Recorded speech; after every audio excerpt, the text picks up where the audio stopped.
Hello everyone and welcome back to my channel. My name is Megan nGlade and I am here with another Come Build With Me for 15 minutes at a time. So grab whatever hobby or thing that you're doing and just listen to me chat, I guess.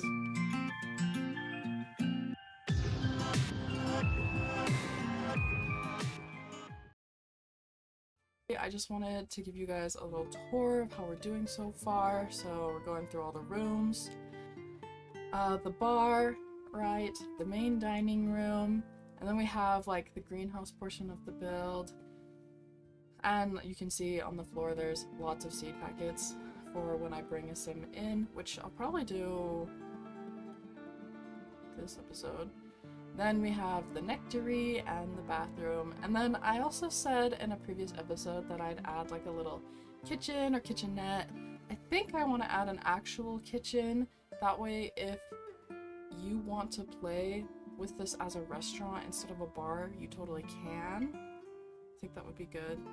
And then I want to make sure that the landscaping is where I want it to be before I make some adjustments. That may not be smart, but I just really want to put in some night lighting, and for that I need to make sure everything's adjusted.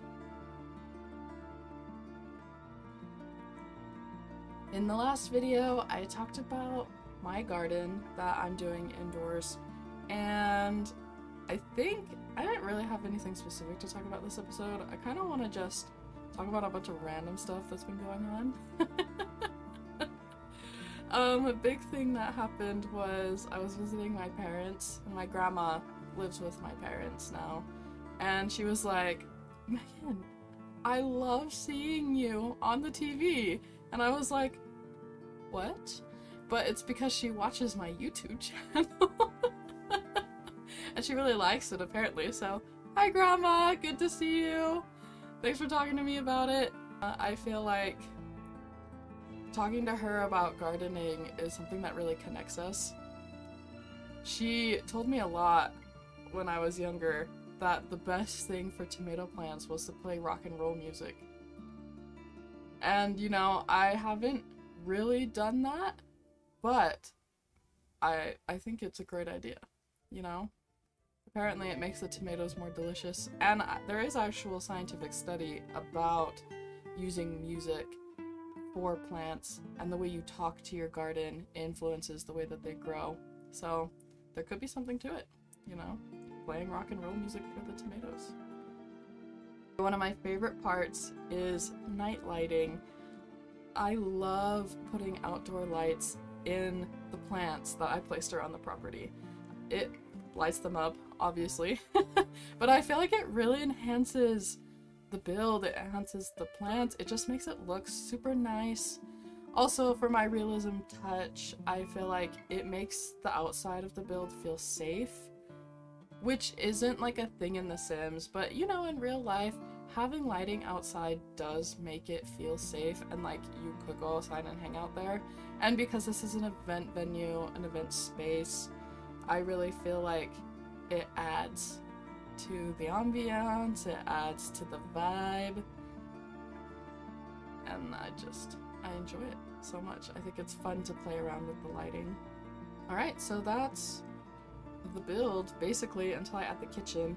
I will really fast bring a sim in and have her plant all the things I want planted, minus a death flower. That's gonna have to be a special sim that I made for the Grim Reaper rewards thing. She spliced all the plants together necessary to grow a death flower, so I'm gonna bring her in. But for now, I'm gonna bring in a different random sim, and she's just gonna plant all the trees. I won't make you guys watch that, which means this episode is a little bit different because I'll be splicing my video instead of just 15 minutes straight of what I am doing. But that's okay. Oh, while I'm having this sim go around and plant everything, I remembered that this is supposed to have the capability to be a wedding venue, and I have not added a wedding arch, which is a huge oversight. My goodness. So really fast, I am going to add in a wedding arch and some other things that you would typically see or need at a wedding, like a dance floor, a speaker. I think I have a jukebox already, but I kind of want a speaker outside so they can like dance in the pavilion, if that would be possible. It'd be nice. But I kind of want the wedding arch to be right where my little enclosure, my gated enclosure with all the plants and vines and stuff. I think that would be really, really cute. So that's kind of my vision for where I would put the arch. She's not like a crazy special sim. She's just my sim for my build world. That's all. Oh, I think that's all I really need. Probably a cake table. I know I have a couple little tables spread out, but it'd be nice to have like a little smaller one specifically dedicated to cake. If I don't like how I do it, I'll just do it the next episode. It's fine. Another thing that she was talking to me about is how society as a whole has kind of moved away from being out in nature and, you know, gardening. And I feel like this whole touch grass movement is true. Like, it's important to go out in nature and just feel that connection, right? Human to nature. I feel like a lot of people don't know what it's like to have your hands in the dirt and to see the seeds that you planted pop up with the little green shoots. It's really exciting to orchestrate that, I suppose. Know that I planted something, I watered it, I took care of it, and now it's growing. It's a beautiful feeling, and I wish more people knew about it or had experienced it. I'm sure lots of people know about it, just maybe not experienced it. But when I was talking to my grandma about this, she brought up specifically tomato plants and how a lot of people haven't smelled what a tomato plant smells like. And it's very distinctive, especially when you water the tomatoes, the aroma just like rises up. And I love that smell. It's one reason why my tomatoes are still alive, because I keep watering them because I love that smell. But people who haven't ever planted a tomato, an actual tomato you buy from the grocery store does not smell the same as a tomato plant that is growing currently, or even a tomato that you harvest yourself. So it's really interesting, and I was glad to talk about that with my grandma. So thanks, Grandma. Oh, I taught my husband how to sew. He knows how to sew a little bit. Mostly like darning is a really, really old word for it. But mending things, like if he has a hole in a sock or whatever, he knows how to do that. But this year was his year to choose our Mother's Day gifts. So we made homemade bookmarks for my mom and his mom. And when he told me that, my first reaction was like, oh, so I'm making homemade bookmarks for our moms. And he was like, well, no, I wanna participate. And I was like, oh, so I'm gonna teach you to sew? That's wonderful, that's fantastic. I love teaching people my hobbies, it's great. It really does look so great with the trees there. I think it just pulls it together as a greenhouse, because that is what it's supposed to be. It's a greenhouse. It's not exactly supposed to be like a botanical garden.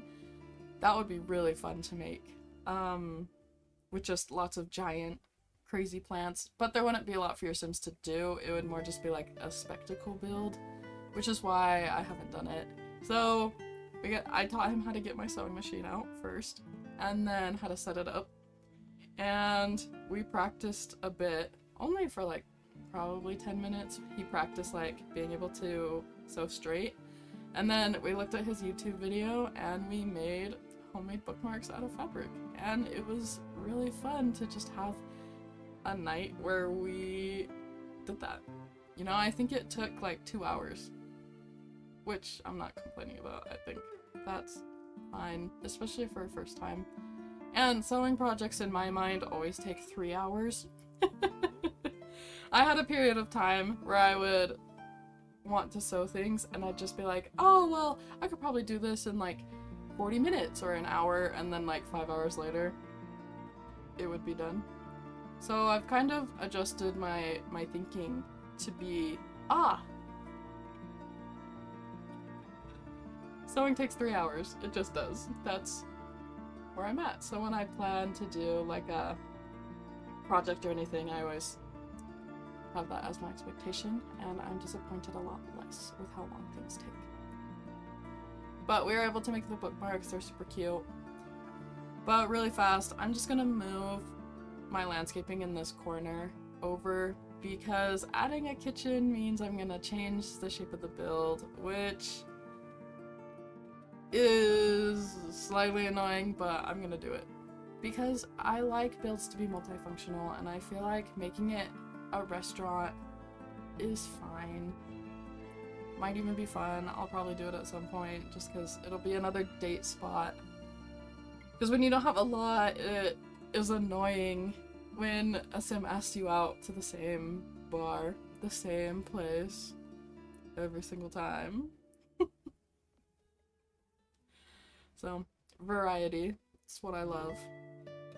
Yeah, I think having a little project like that to do with your spouse is so fun. Going to the store with my husband and picking out the fabric, picking out the thread, all of those little details that he doesn't really care about, but he did anyway. It was really meaningful. And I know just the gift itself is meaningful to our moms, but it was meaningful to me to have a little date night with him and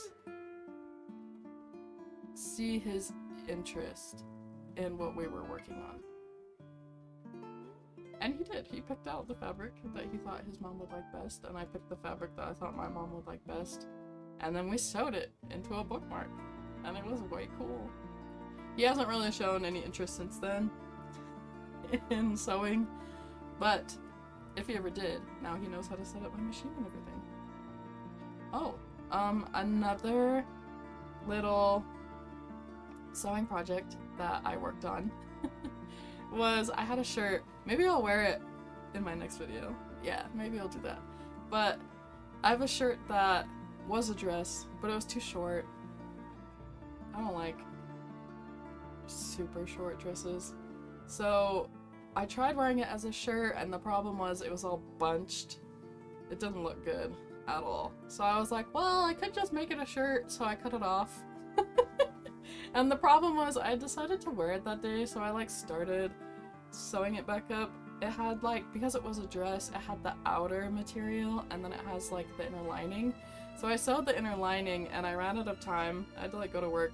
So I just put it on, tucked it into my pants.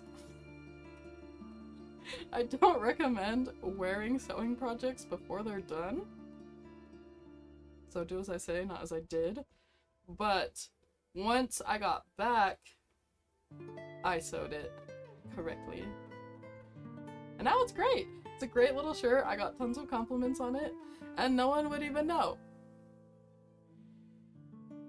They're not gonna know, and they won't know unless they watch my channel. And I wear it next time, so then they'll know. It's all good. My husband and I live in a place where camping is fairly safe, but there are some spots where it's bear country in recent years. So that doesn't feel super safe. Sleeping in a tent when you know that there could be bears around. So we want the option to be able to go and camp in those areas, even if we don't feel necessarily safe in a tent. So we wanted to try out camping in our car. For this trip in particular, we just went for a night. We wanted to try out camping in our car. We have a giant Nissan Pathfinder, right? So we have the whole back of the car that we could put a little mattress down. And I will say, it worked really well. We just had our mattress pad in there, and then we put down extra padding from, we have a camping pad that goes under a sleeping bag normally, and then our sleeping bag. And it was nice. We have mosquito nets that go over the windows, so we could have the windows down and have airflow through the car throughout the night. And it did get a little cold, but not very cold. I feel like we were pretty warm the entire time, which was really nice. The only thing was, I feel like a tent doesn't keep the sunlight out necessarily, but it's different with windows. With windows, the sun just shines through.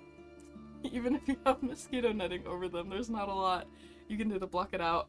So when the sun was up, we were up, which, you know, connecting with nature is super my thing, so it's very fun. But we went to bed early, so getting up with the sun, well, and we have a bunch of mountains, so it wasn't like 6 a.m. we're up, it was more like 7:30, 8 o'clock. We got up, had breakfast. It's fun. If you've never been camping, or you've always wanted to go camping, find somebody who can take you camping, because it is a great experience. And yes, there are bugs. Yes, there are wild animals. Yes, like, all of those things. But to be honest, like, anything fun is going to have its ups and downs. I feel like connecting with nature is something that gives me a sense of self, if that makes sense. It shows me a piece of my place in the world. And it's kind of fun to, like, just enjoy being outside, the fresh air, as my aunt would say. Yeah. And I don't know, I feel like it helps me feel more gratitude for my place in life, that I have a roof over my head, that I have AC, because when you're camping out in the mountains, you don't have AC. No. And it's hot, you know? So it's nice to know that we have protection from the sun, we have protection from the wind, we have protection from the cold, all of those things just helps me feel more gratitude for everything in general. Which, you know, I feel like having that attitude of gratitude really makes life better. Because life is stressful and it's crazy. Let's see, what am I doing in this build? Able to move the bathroom over. Trying to get this window situation work is tricky because I know kind of what I want, right? Like, alright, I'm like out of frame. I know what I want. I want the window to be above the half walls, but it's a little bit hard gauging where the half walls will get to in height and then having the window on top of it. So I just need to finagle it a little bit, move everything over, put my sinks back, get the door placement better than it was, all of those things. Let's see. I put all the wallpaper on. I haven't really arranged the counters just yet. I'm gonna leave that for next episode. It'll be future Megan's problem to figure out. But I did place the door. I don't love the placement of the door.